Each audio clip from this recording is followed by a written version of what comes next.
이름으로 기도하옵나이다. 아멘. 하나님의 나라와 예수 그리스도의 이름이란 제목으로 말씀의 은혜를 나누겠습니다.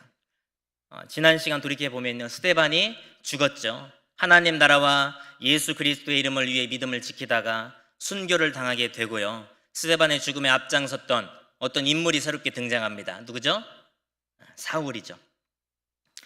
사울은요, 스데반을 돌로 쳐 죽이자고 주동한 것도 모자라 본격적으로 기독교인들에게 냉혹한 박해를 가하기 시작합니다. 이에 기독교인들은 눈물을 훔치며 뿔뿔이 흩어지게 되죠. 그 와중에 신실한 주의 종 빌립이란 자가 사마리아 성에 내려가 그리스도를 전파하는데 보고도 믿기 힘든 표적들이 일어납니다. 많은 사람에게 붙었던 더러운 귀신들이 괴성을 지르며 쫓겨나가고요, 치료가 불가능한 각종 질병에 시달리던 자들이 씻은 듯이 나아서 정상인처럼 활보하고 다니니 그 광경을 본 사람들은 입이 딱 벌어집니다.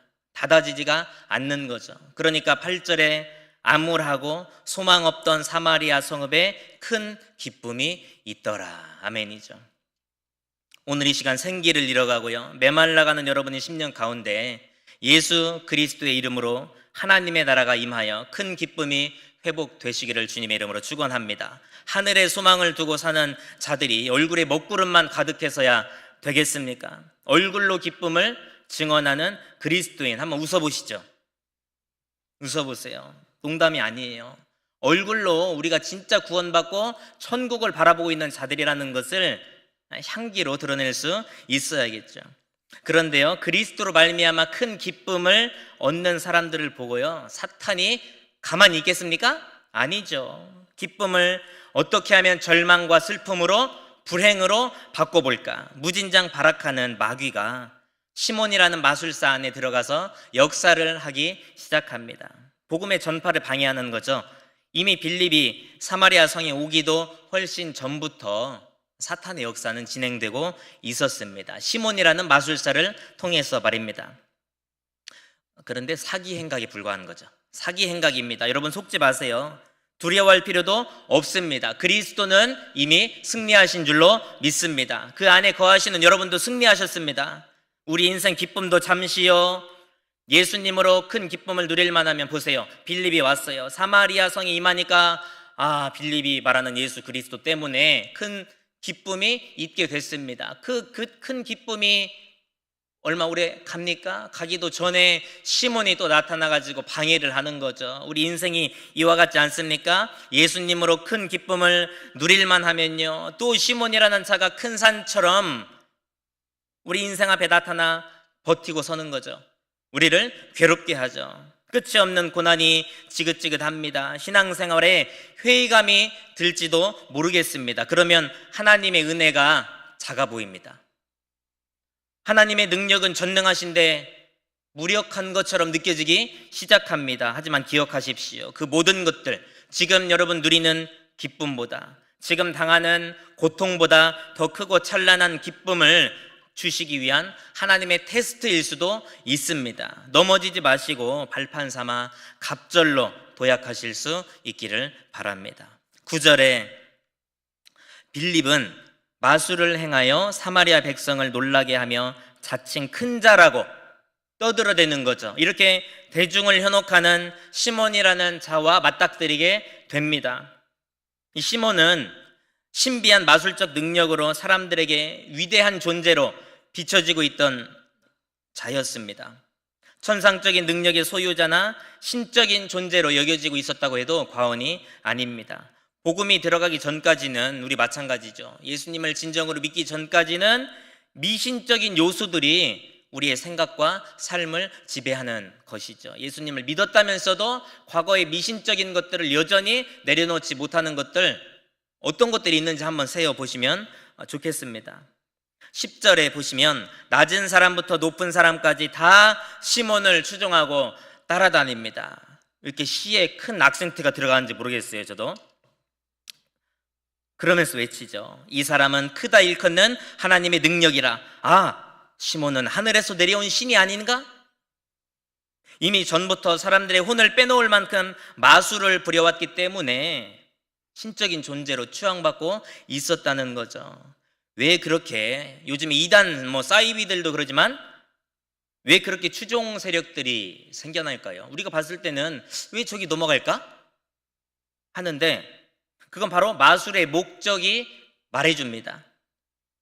마술이 대중과 개인의 문제를 해결해 준다고 믿었기 때문입니다. 그러니까 마술을 의지하고 살았던 거죠. 예수를 믿기 전까지는 질병의 문제요, 귀신들로부터 보호해 주는 수비 기능을 또 한대요. 마술이 운동 경기에까지 와가지고 승리를 가져다 주는 기술을 그런 행운을 준다고 여겼다는 거죠. 또한 어떤 성적인 관계를 성사시키기 위해서도 마술을 부렸다고 하고요, 원수를 공격하고 저 사람에게 저주를 내려야겠다, 이런 일에 있어서도 다방면으로 마술의 힘을 빌려왔다는 것을 우리 고대 문헌들을 통해 어렵지 않게 접할 수 있습니다. 그러나 모세 율법을 따르면 마술은 어떤 동기에서 비롯되었든 어떤 형태든 전적으로 이 마술이라는 것은 금지되었다는 걸 알아야 합니다.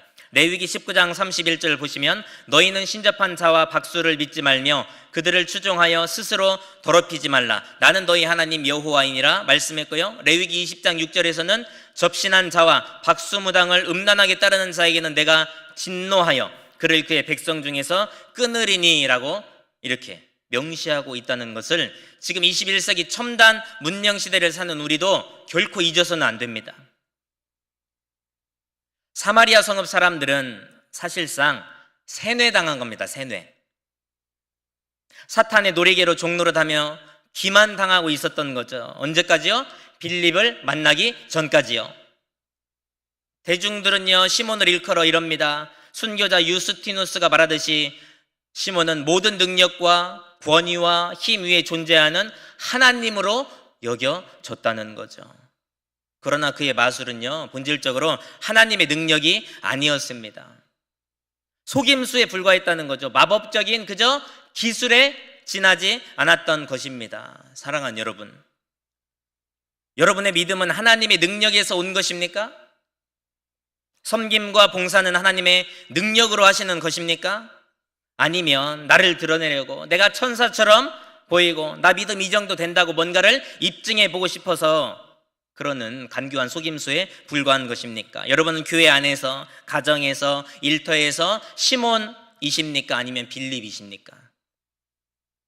빌립 대원도 예외가 아닙니다. 제가 진단해 볼 수 있는 키트를 하나 드려볼까요? 내가 가는 곳마다 큰 기쁨과 사랑과 화목, 회복이 일어난다면 그 사람은 빌립입니다. 반면에 내가 가는 곳마다 관계가 깨집니다. 행복한 분위기가 깨져 불행하게 되고요, 절망의 그림자가 드리워지고 실컷 웃고 있었는데 내가 가기만 하면 웃음기가 사라지고 그 사람이 마귀의 형상으로 얼굴이 일그러지기 시작한다면 그 사람은 시몬이죠. 시몬의 마법적인 기술은 하나님께로부터 온 능력이 아니었습니다. 속임수죠. 부적, 그저 주문을 외우는 것들, 그런 것들로 가득하여서 귀신과 손잡고 행하는 추악하고 불순한 악행일 뿐이었다는 것입니다. 책들을 보니까요, 시몬과 관련한 전설들이 여러 가지 전해져 내려오더라고요. 시몬 마구스라고 하는데, 마구스라는 단어는 마법사를 뜻하는 마고스에서 왔다 그러죠. 원래는 미디안 사제나 조로아스터교 지파의 이론을 가리켰는데 그 의미가 확대되어 다양한 종류의 마법이나 의사 중에서 이 돌팔이 의사짓, 책이 그렇게 나와요. 돌팔이 의사짓을 행하는 사람들을 총칭하는 말로 사용되었다는 거죠. 이 마법사, 마구스라는 단어가. 비슷한 인물로 나중에 사도행전 13장까지 가려면 몇 년 걸리겠죠? 13장에서 만나게 될 구브로라는 지역에 바보에 살던 마법사 엘루마가, 여러분 한 번쯤 들어보셨을 거예요. 그 엘루마를 예로 들 수 있을 겁니다. 오늘 시몬과 비슷한 인물 엘루마, 말 그대로 바보입니다. 바보. 사는 지역만이 바보가 아니라 하는 짓이 바보예요. 왜 그죠? 자기가 하는 짓이 하나님 앞에서 다른 영혼들을 파멸로 몰고 가는 얼마나 위험한 짓인지, 하나님 앞에서 얼마나 큰 도전인지 모르고 행하고 있는 거예요. 자기만 몰라요. 이레니우스는 시몬이 이전에 노예였던 헬레나라는 그 성매매 여성과 여행을 다니기도 했다 그러죠. 얼마나 음란했겠습니까? 또 그녀에게 지식, 영지주의적인 그 능력의 화신이라고 말했다고 전하기도 하고요. 일부 학자들이 뭐 다른 주장을 펼치기도 합니다만 여기에 나오는 시몬이 이후에 영지주의 분파라는 이단을 창설한 사람으로 여러 학자들이 입을 모으고 있는 거죠. 외경 중에 하나인 베드로 행전이 또 있대요. 베드로 행전은 시몬은 로마에 살던 그리스도인들을 타락하게 만들고 권력자들을 미혹해 그리스도인들에 대해 좋지 않은 인식을 심어 주었다는 거죠. 그러나 끝내는 마술 시합에서 베드로에게 패배했대요. 마술 시합에서. 진짜인가 아닌가 모르겠지만 그렇게 전설로 전해지고 있습니다. 또 이랬다고도 하죠. 시몬이 제자들에게 땅을 파고 나를 묻어봐라. 내가 3일 만에 다시 살아나겠다. 그래 제자들에게 땅을 파라는 거예요. 흙을 파가지고 자신이 그 안에 들어가고 자 이제 흙으로 나를 덮어봐라 했다는 거죠. 근데 그때 들어가서 아직도 무덤에 있대요. 숨을 쉬고는 있겠죠 아마? 2000년 정도 지났는데. 물론 이와 같은 전설적인 이야기들은 진실인지 아닌지 우리가 정확히 알 수 없습니다만 저는 근데 생각합니다. 시몬은 그런 짓을 하고도 충분히 남을 사람이다 라고 그렇게 여기는데요. 그런데 빌립이 사마리아에 발을 디딘 다음에 전세는 완전히 역전됩니다. 복음을 전한 결과 이전까지는 시몬을 추종하고 시몬을 따라다녔던 사람들이 이제는 누구를 주목합니까? 빌립을 주목하게 되죠. 그리고 빌립의 입에서 나오는 예수 그리스도를 주목하고 따라다니기 시작했다는 거죠. 우리 12절을 한번 읽어보실까요? 12절입니다. 시작.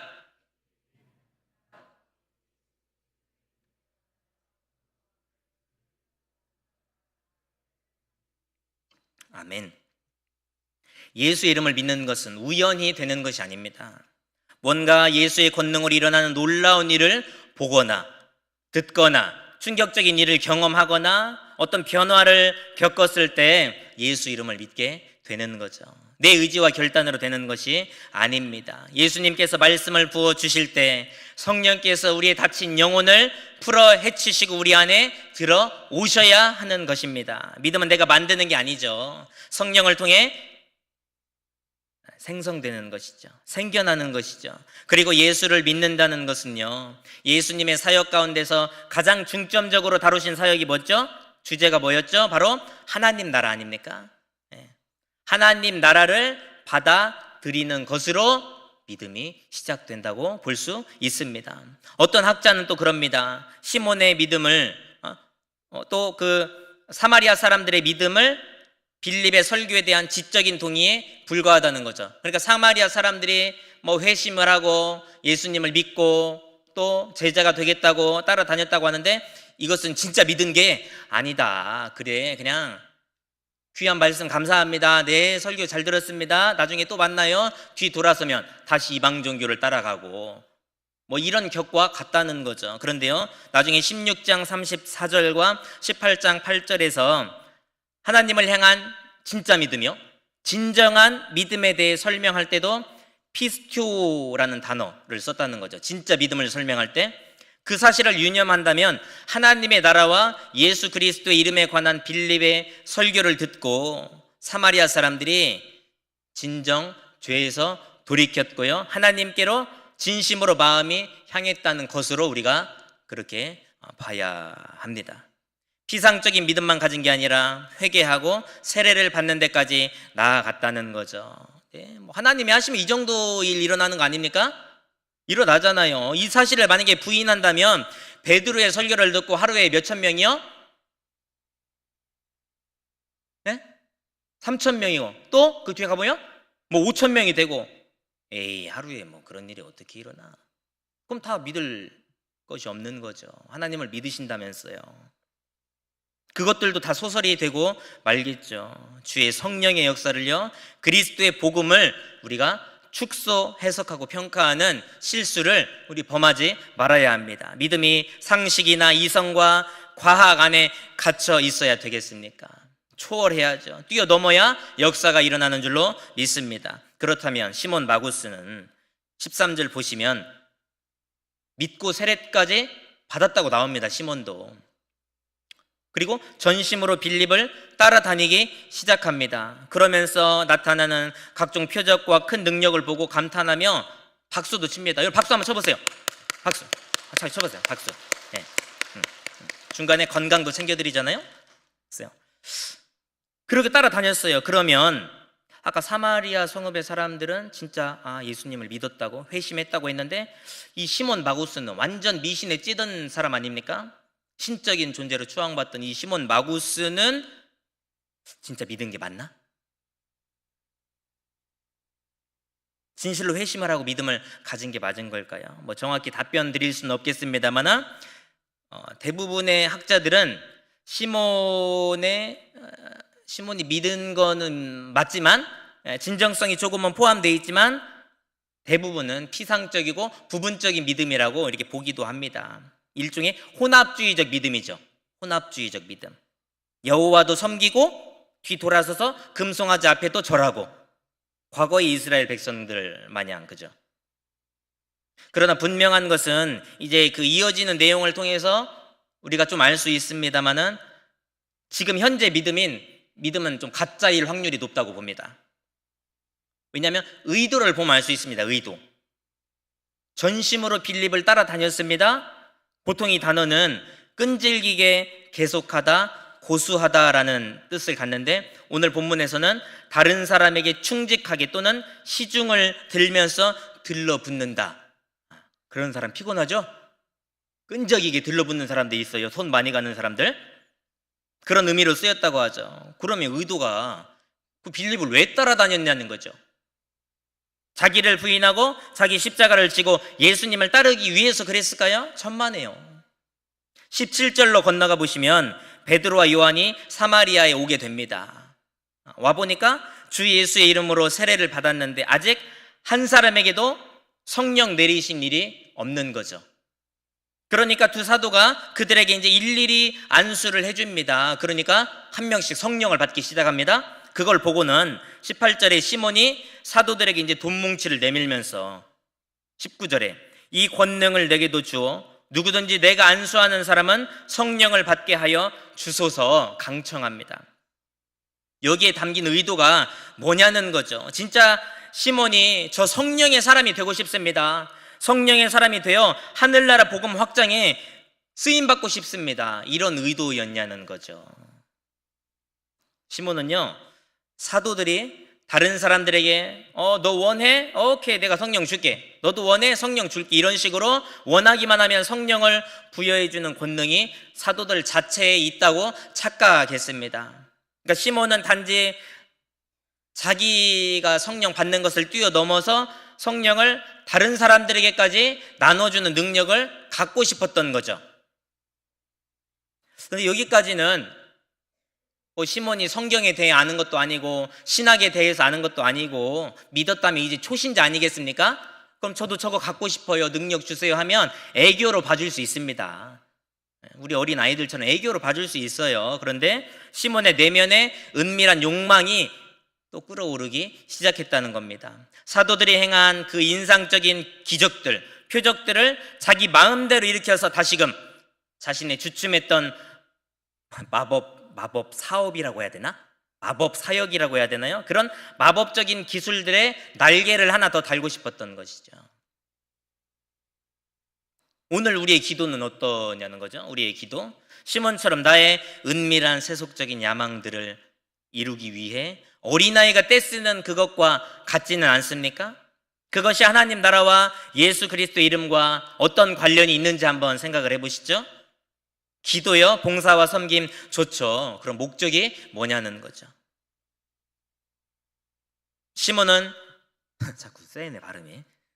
시몬은 잘못된 동기로 영적인 능력을 갖고 싶었던 것을 우리가 성경을 보면 알 수 있습니다. 동기와 목적이 잘못되니까 당연히요, 그 일을 이루기 위한 방법도 건전한 것이 될 수가 없는 것이죠. 죄악된 욕망이, 탐욕이 여러분을 지배하지 못하게 하십시오.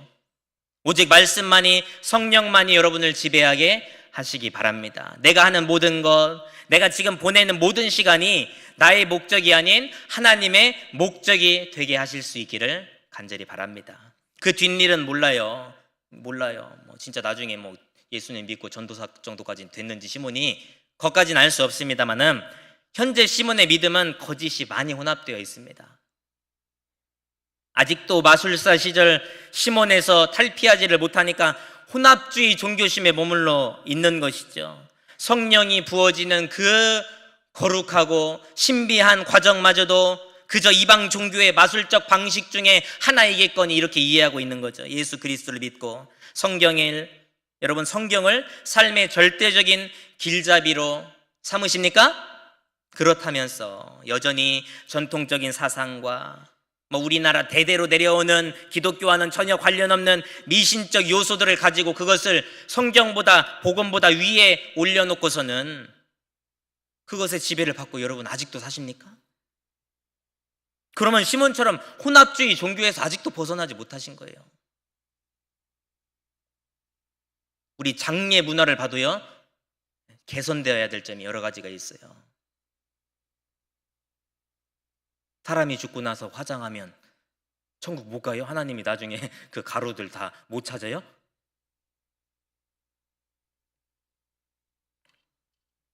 그러니까 예수님을 믿기로 작정했으면 믿는 즉시 주인의식과 주도권을 예수님께 모조리 다 내어 드려야 하는 거죠. 거듭났다면서도 그 삶의 방식을 보면 옛것의 낡은 구습에서 완전히 벗어나지 못했다면 어찌 자기를 부인하고 자기 십자가를 지고 예수를 따르는 자라고 할 수 있겠습니까? 그저 표어만 외치다가 일평생을 보내는 거죠. 성령과 성령을 나눠주는 능력을 그 돈 몇 푼에 매수하고자 하는 성령 사역을 알지 못하는 거죠. 제대로 뭘 이해하라는 거죠. 이해하지 못했다는 거죠. 성령 사역에 대한 몰이해, 하나님의 말씀에 대한 제대로 되지 못한 이해는 심각한 폐단을 초래하게 됩니다. 이후에 시몬이라고 불리는 성직 매매, 면죄부의 그 판매가 왜 생겨나게 됐는지 그 뿌리를요, 우리 오늘 시몬의 이 헛된 욕망을 통해서 발견할 수 있어야 하겠습니다. 자녀들이 말씀에 꽉 붙들린 성령의 사람이 되기를 원하십니까?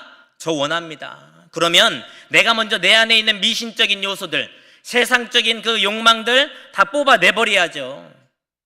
하나님의 말씀과 성령의 음성에 올인하는 모습을 보여야 합니다. 저한테 너는 그럼 잘하고 있냐 하면 죄송합니다. 부족합니다. 부끄럽죠. 예배는 실패해요. 주일도 지키지 못하는 건지 안 하는 건지 모르겠어요. 근데 직장에서 학교에서 높임 받고요, 존경받고 돈도 많이 벌고 두각을 드러내고 있습니다. 그거 간증거리입니까? 그게 자랑할 일입니까? 진짜 신자라면 그런 걸로 흐뭇해하거나 자랑해서는 안 되겠죠. 오히려 너 하나님께로부터 멀어지면 네가 아무리 세상에서 조명을 받는 사람일지라도 너 이미 망한 거나 다름없어. 단호히 책망할 수 있어야 하겠죠. 안타깝죠. 다른 사마리아 사람들은 똑같은 예배를 듣고 말씀을 듣고 찬양을 해도요, 달라요. 다른 사마리아 사람들은 빌립이 전하는 예수 그리스도를 주목하니까 큰 기쁨을 맛보게 되지 않습니까? 근데 시몬은 빌립이 행하는 표적들만 보고 따라다니는 거예요. 표적들만. 그것만 주목하니까 타락한 종교심에서 허우적대고만 있는 겁니다. 그거 기억해야 됩니다. 14절에 예루살렘에 있는 사도들이 사마리아도 하나님의 말씀을 받았다함을 듣고 베드로와 요한을 파송합니다.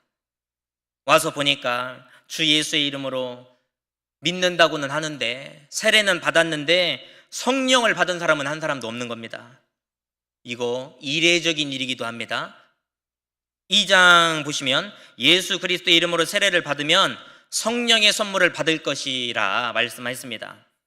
나중에 에디오피아 관리도 빌립을 통해 세례를 받을 때 그 자리에서 성령이 부어졌습니다. 가이사랴의 고넬료 10장 가보시면 그 고넬료의 집안 사람들도 믿고 세례를 받으니까 성령이 부어졌습니다. 신약 전체를 관통해 볼 때에도 세례를 받을 때 하나님의 성령도 임하는 케이스가 대부분인데, 오늘 본문에서 사마리아인들은 예수님을 믿기로 작정을 했고 세례까지 받았는데 왜 성령은 임하지 않았는가?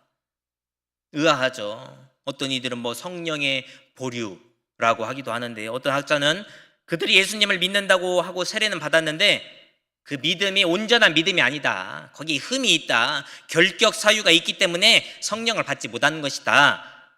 그런데 아니에요.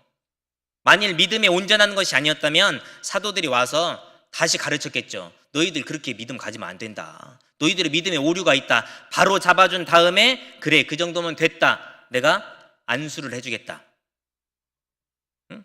그렇게 했을 텐데 오자마자 뭐 믿음에 대한 지적하지 않잖아요. 성령 받기를 위해 기도해 주었습니다. 그때 이제 성령이 임한 것이죠. 그러므로 타당한 주장을 꼽아본다면 사마리아 사람들이 오순절에 성령을 경험한 사도들의 교회 공동체에 온전히 병합된 것이라는 것을 확증할 수 있도록 베드로와 요한이 오기까지 보류하고 좀 기다리도록 했을 수도 있다는 거죠. 이게 무슨 말이냐면은 그렇지 않아도 예루살렘 이 사람들과 사마리아 사람들의 관계는 껄끄러운 관계잖아요. 껄끄러운 관계인데 갑자기 딱 하니 우리 성령 받았어요. 우리 이제 예수 믿기로 했어요. 사마리아 사람들이 딱 나타나면 예루살렘 사람들이 인정해 주겠습니까? 인정 안 해주죠. 그러니까 확증할 만한 한 가족이 될 만한 이제 모든 벽을 허물고 예루살렘, 유대인, 사마리아 할 것 없이 이방인까지 그렇게 우리 하나님의 백성이다. 그리스도 안에서 연합이 되었다. 확증해 줄 만한 표징이 하나 필요했는데 바로 사도들이 가서 연결고리가 되어 주었다는 것으로 우리가 이해할 수 있겠습니다. 이제 마지막으로 한 가지만 살펴보고 마칠 텐데요. 사도들의 안수로 사마리아인들이 성령을 받게 되죠. 그 광경을 시몬이 보고는 큰 실수를 범하게 됩니다. 사도들에게 돈을 주면서 성령을 나눠주는 능력을 나에게도 좀 파세요. 그렇게 한 것이죠. 우리 20절과 21절 읽어보실까요? 20절과 21절입니다. 시작.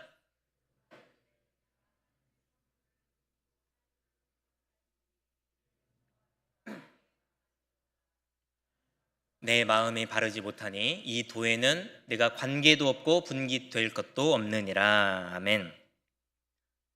필립스라는 사람은 내 은과 네가 함께 망할지어다.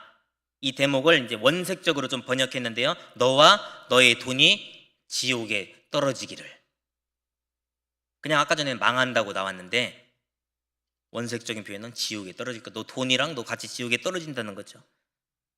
다른 번역본을 보면 베드로는 시몬이 불의한 족쇄에 단단히 붙들려 불행한 종말을 맞이하게 될 것이라는 것을 예고했다는 것으로 볼 수도 있습니다. 우리 5장에서 보시면 아나니아와 삽비라 사건을 통해 물질에 대한 탐심이 얼마나 처참한 결과를 불러오게 되는지 배웠습니다. 그리고 오늘 시몬의 참남된 행동을 통해서는 돈으로 하나님의 능력을 매수해 버리려는 행위가 얼마나 큰 저주를 불러오는지 배우게 됩니다. 영적인 능력을 여러분 돈으로 살 수 있습니까? 결코 할 수 없는 것입니다. 그러니까 누가 돈 뭉치를 들고 와서 나에게 그런 능력을 좀 달라고 팔아주세요 하면 어떻게 해야 되겠습니까, 여러분? 돈만 받고 뒤돌아서면 돼요. 베드로는요 시몬에게 엄중한 심판을 예고했지만 아나니아와 삽비라와 그 케이스와는 달라요. 다르게 엄청난 은혜가 한 가지 주어지게 되는데 그게 뭡니까? 회개할 기회가 주어졌다는 겁니다. 22절에 그러므로 너의 이 악함을 회개하고 주께 기도하라. 혹 마음에 품은 것을 사하여 주시리라. 여러분 삶의 불의의 족쇄가 채워져서 더 이상은 가능성이 없는 것 같습니까? 아닙니다. 아직 끝나지 않았습니다. 하나님의 은혜를 입을 수 있는 마지막 카드가 여러분의 손에 들려 있습니다. 오늘 여러분 모두에게 그 카드 한 장씩 다 주어지게 되는 거죠. 너의 이 악함을 회개하고 주께 기도하라. 혹 마음에 품은 것을 사하여 주시리라. 그 과정이 우리에게 필요하지 않겠습니까? 성령은 하나님의 선물입니다. 선물은 그저 은혜로 알면 됩니다. 감사로 받기만 하면 됩니다. 그걸 받고 찬양하면 됩니다. 그런데 꼭 그걸 가지고 가타부타 하면서 이랬네 저랬네 하면은 줬던 것도 다 뺏어버리고 싶죠. 나중에는 이만한 거 하나도 주기 싫어요. 그런 사람. 불의하고 악독한 자에게 쓰디쓴 심판은 지극히 합당한 것입니다. 누가 긍휼히 여겨주겠습니까? 당연히 합당한 생각하죠. 23절에 악독이 가득하다, 이 말은 히브리어 관용어 중에서 큰 어려움과 같은 의미를 갖는데요. 악독이 가득하다, 이것은 큰 어려움과 같은 의미를 갖는데, 이를테면 독이 들고 쓴 열매를 맺게 되는 뿌리를 말한답니다.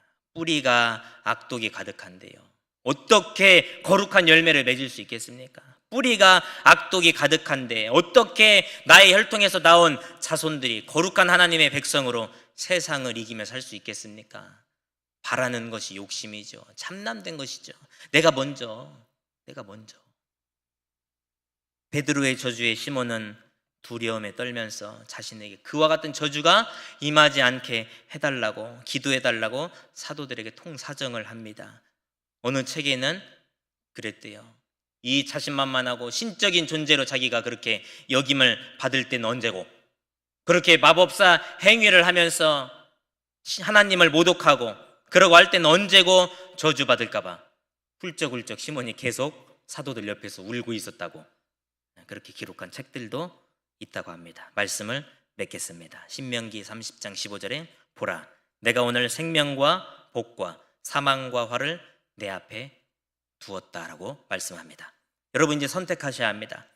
16절, 그러니까 신명기 30장 15절 16절 이하를 쭉 읽어보세요. 여호와를 사랑하고 그 모든 길로 행하기만 한다면 내가 생존과 번성을 너희에게 책임져 주겠다 말씀하셨습니다. 반면에 마음을 돌이켜 듣지 아니하고 유혹을 받아 다른 신들에게 절하고 그를 섬기면 반드시 망하고 너희의 날이 길지 못할 것이다 경고하셨습니다. 여러분 어느 편에 서시겠습니까? 하나님의 말씀에 대한 바른 지식, 성령에 대한 바른 이해를 가지시고요, 환난에서 벗어나 무제한으로 예비하신 그 하나님의 선물, 여러분들을 위해 예비해 놓으신 하나님의 선물을 듬뿍 받으시는 사랑하는 주의 종들 되시기를 주님의 이름으로 축원합니다.